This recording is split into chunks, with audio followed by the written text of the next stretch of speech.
Bukan jurang, bukan harimau. Ini yang paling banyak membunuh pendaki.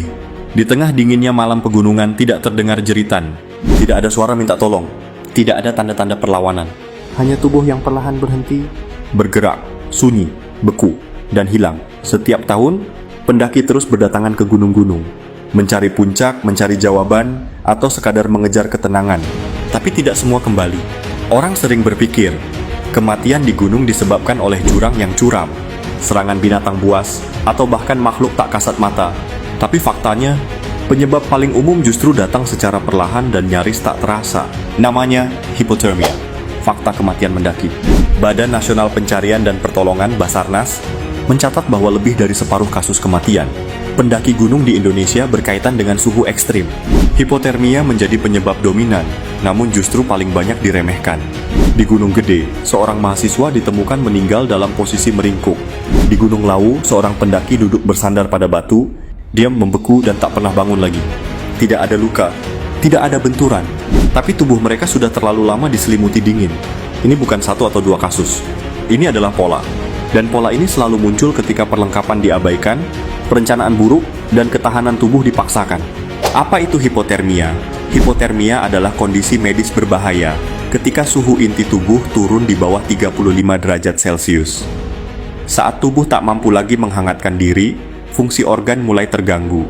Awalnya terasa seperti kedinginan biasa, tapi tubuh tidak hanya menggigil, ia mulai kehilangan kendali. Koordinasi tubuh terganggu, pikiran menjadi kabur.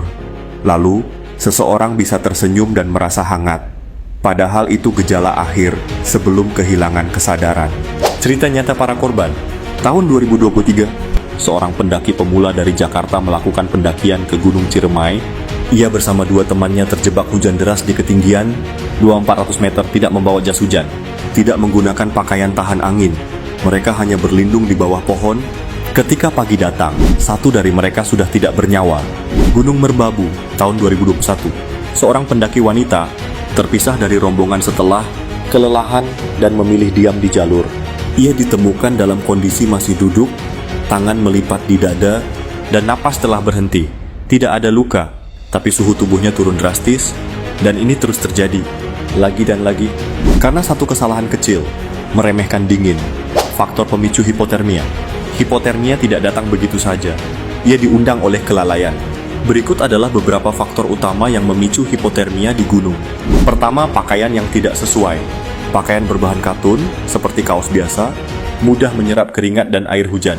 Ketika basah, tubuh kehilangan panas jauh lebih cepat. Kedua, tidak adanya perlindungan dari angin. Angin pegunungan bisa menurunkan suhu tubuh 5 hingga 10 derajat lebih cepat. Tanpa jaket windproof dan rainproof, pendaki akan lebih rentan. Ketiga, kurang asupan makanan dan cairan. Tubuh yang lapar dan dehidrasi tidak mampu memproduksi panas secara optimal. Makanan tinggi kalori adalah bahan bakar utama tubuh untuk bertahan di suhu rendah. Keempat, terlalu memaksakan diri. Pendakian yang tidak memperhitungkan waktu dan tenaga membuat tubuh kelelahan. Saat energi habis, suhu tubuh mulai jatuh. Di titik itulah hipotermia mengambil alih. Kelima, salah perhitungan waktu. Mendaki terlalu sore atau bermalam di area tanpa perlindungan membuat risiko semakin besar. Tidur tanpa shelter atau tenda dengan alas seadanya hanya mempercepat proses pendinginan tubuh. Tanda-tanda hipotermia. Mengenali gejala awal hipotermia bisa jadi pembeda antara hidup dan mati. Pada tahap ringan, tubuh mulai menggigil hebat, kulit mulai pucat, ujung jari membiru, dan muncul rasa tidak nyaman ekstrem.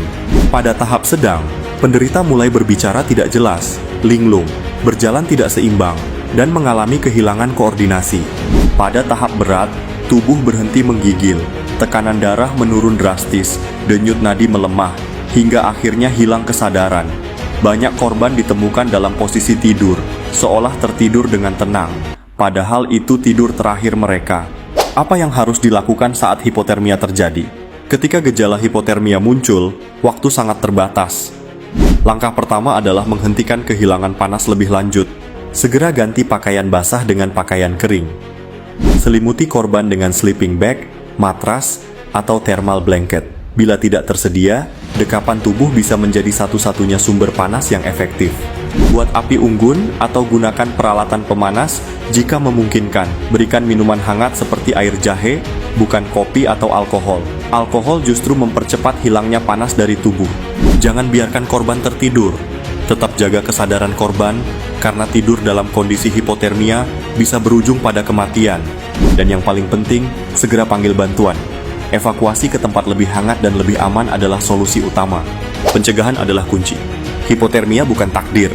Ia bisa dicegah, dan pencegahannya dimulai jauh sebelum kaki menginjak jalur pendakian. Perencanaan yang matang, pemilihan perlengkapan yang tepat, menjaga pola makan dan istirahat, serta tidak memaksakan diri adalah langkah awal mencegah kematian sunyi ini. Gunakan prinsip layering dalam berpakaian. Lapisan pertama untuk menyerap keringat, lapisan kedua untuk insulasi, dan lapisan ketiga untuk menahan angin dan air. Selalu bawa pakaian cadangan kering, headlamp, emergency blanket, dan sarung tangan tahan air. Jangan menunda membuat bivak atau shelter saat cuaca memburuk.